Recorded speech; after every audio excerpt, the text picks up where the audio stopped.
Good morning, good afternoon, and good evening, depending on where you are watching us from. I said I must quickly come online with what I saw. The breaking news now. There are two stories I come in contact with this afternoon. The other one is very sad, but I don't want to break that particular one here.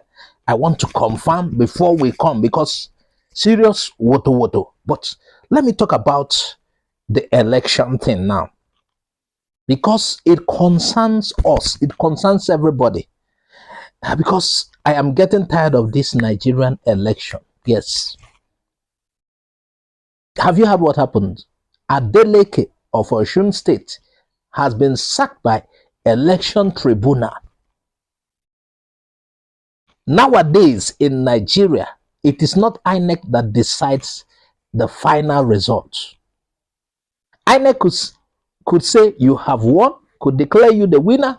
Then the manipulated, I believe, yes, I call it manipulated because I believe it's manipulated.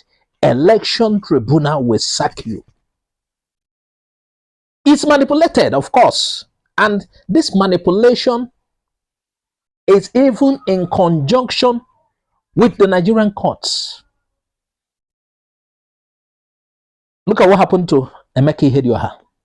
Through the Supreme Court, then announced by Mbaka, but Mbaka was just to announce it. But through the Supreme Court, they sacked him and they placed the number 4 person. What can't happen again? And you know what that has resulted in Imo State? Hope Uzodinma is why there is trouble in Imo State. The escalation of the trouble in Imo State and probably Igbo land. And this afternoon, today being Friday, I think 26th or so of January 2023, they just announced that the tribunal has sacked Adeleke, the governor of Osun State. And we had he won twice. Even the other election that this guy ruled, that he won. This time around again, the election that was so clean, free and fair. And if you ask me, I know what happened.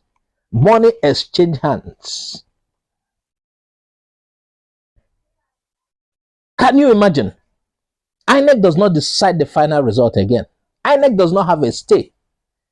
INEC is just to conduct election. The people that announces results is the Supreme Court, the tribunal. Because the tribunal is backed by the Supreme Court. So anything can happen.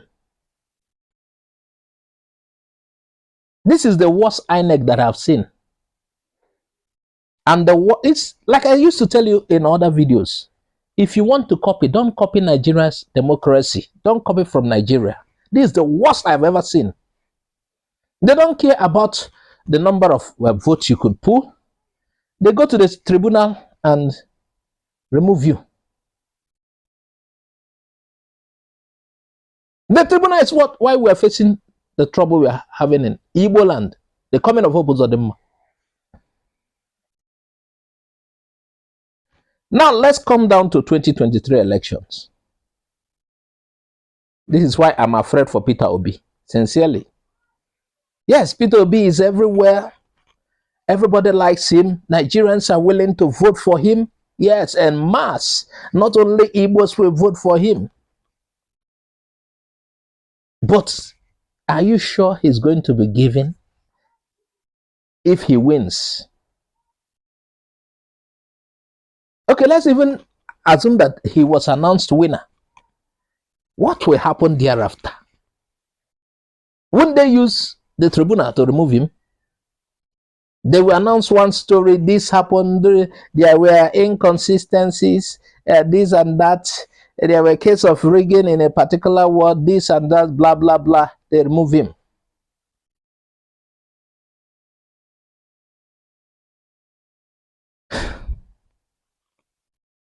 I'm tired of Nigerian election. I want to announce to you. May God help me. I don't want to promote election in Nigeria again. May God help me so that I will not promote democracy, the Nigerian type of democracy, or the Nigerian democracy. I don't want to promote it again. My eyes have seen something. Anyama forgive. With today's judgment,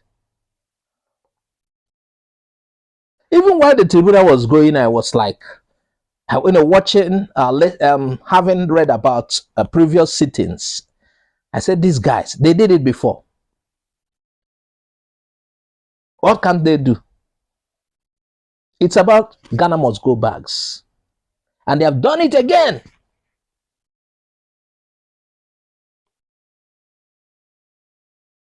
What sort of a country is this?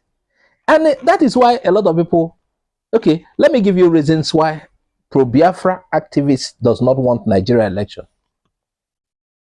Let me give you like 2 or 3 reasons. According to them, they said, it is not like the Fulani are more in number in this country. No.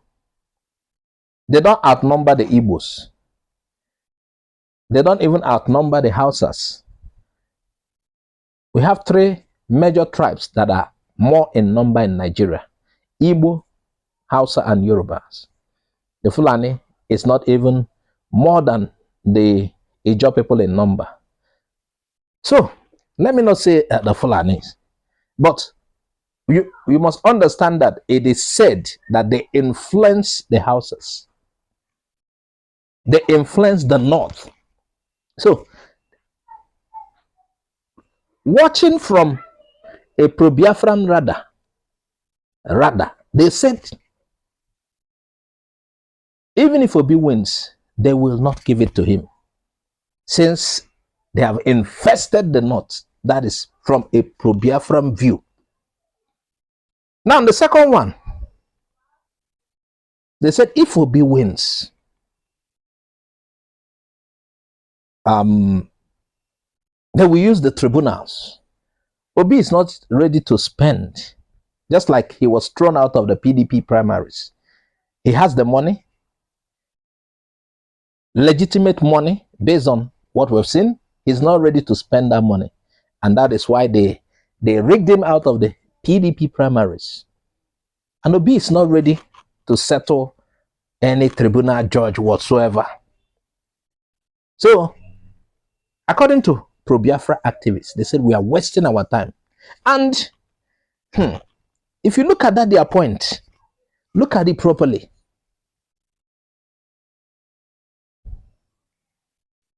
Now, the third point, the reason they give is, yes, let's assume Obi wins and they did not annul the results, and he becomes president and he rules for 4 years and even 8 years. Afterwards, what happens? They said, somebody can come and reset whatever Obi has done in 8 years. Somebody can reset it in 3 months. And Nigeria goes back to square one.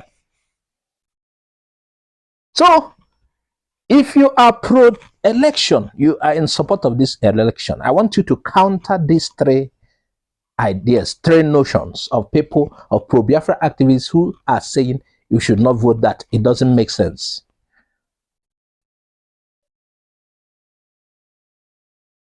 Nigeria's problem, according to a lot of people, is foundational. That it's not something a president can solve. It has to start with splitting the various ethnicities that made up Nigeria, and now calling them back and asking them, are we ready to work together as a country? That's how complex the problem is.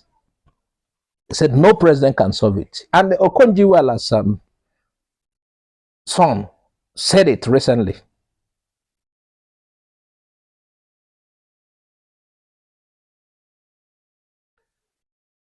And let me tell you, the Nigerian problem cannot be solved in 4 years. I don't know about 8 years. It can only begin to get better from then. Meanwhile, what if after that 8 years, you've gotten a good president and somebody come to, reset the whole thing again. Do you think it's not possible? It is possible. So we want to know what you think. If you are against, if you want to counter what I've said and the position of the pro-Biafra activists, I want you to counter it. Then if you are in support of it, add your comment on the comment section.